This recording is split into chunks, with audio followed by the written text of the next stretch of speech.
Hello बच्चों, let's read this question. This question says that in the following questions a statement of assertion is followed by a statement of reason. तो basically ये जो question है ये assertion reason type question है. Assertion given is the maize having high nitrogen, sugar and aspartic acid is resistant to pest and reason given is it develop resistance to maize root borers. अब अगर इस question की मैं की concept की बात करूं तो इस क्वेश्चन का जो की कॉन्सेप्ट है वो है बच्चों plant breeding for disease resistant. Let me write it over here. It is plant breeding for disease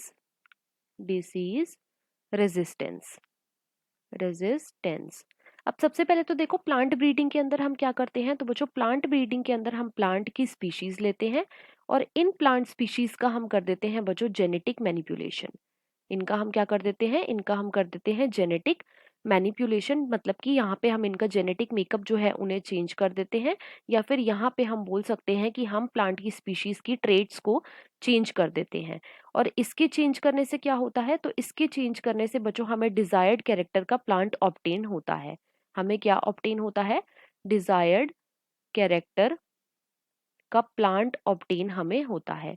अब ये डिजायर्ड कैरेक्टर क्या क्या हो सकते हैं, तो ये हो सकते हैं बच्चों हाई ईल्ड हो सकता है या फिर ये हो सकता है disease resistant. It is disease resistant, right. अब मेज की ऐसी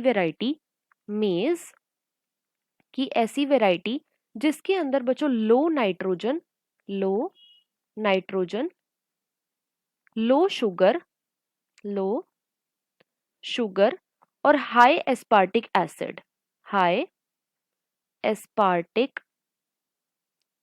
एसिड का कंटेंट हो, ये बच्चों रेजिस्टेंट होती है टू स्टेम बोरर्स. तो यहाँ पे हमारे असर्शन और रीजन दोनों ही फॉल्स हो जाएंगे. क्यों? क्योंकि असर्शन में हमें गिवन है कि मेज की ऐसी वैरायटी जिसके अंदर हाई नाइट्रोजन, हाई शुगर और हाई एस्पार्टिक एसिड का कंटेंट हो वो रेजिस्टेंट होती है पेस्ट से. तो ये इनकरेक्ट हो जाएगा. क्यों? क्योंकि लो नाइट्रोजन, लो शुगर और हाई एस्पार्टिक एसिड का कॉन्टेंट चाहिए फॉर रेजिस्टेंट टू पेस्ट. तो यहाँ पे असर्शन जो है ये फॉल्स है. रीजन में हमें गिवन है इट डेवलप्स रेजिस्टेंस टू मेज रूट बोरर्स. तो बच्चों ये भी यहाँ पे फॉल्स हो जाएगा. क्यों?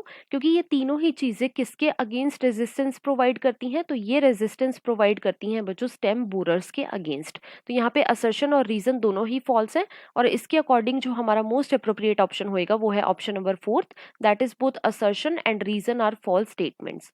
So the final answer of this question is option number 4th. I hope you understood it well. Best of luck.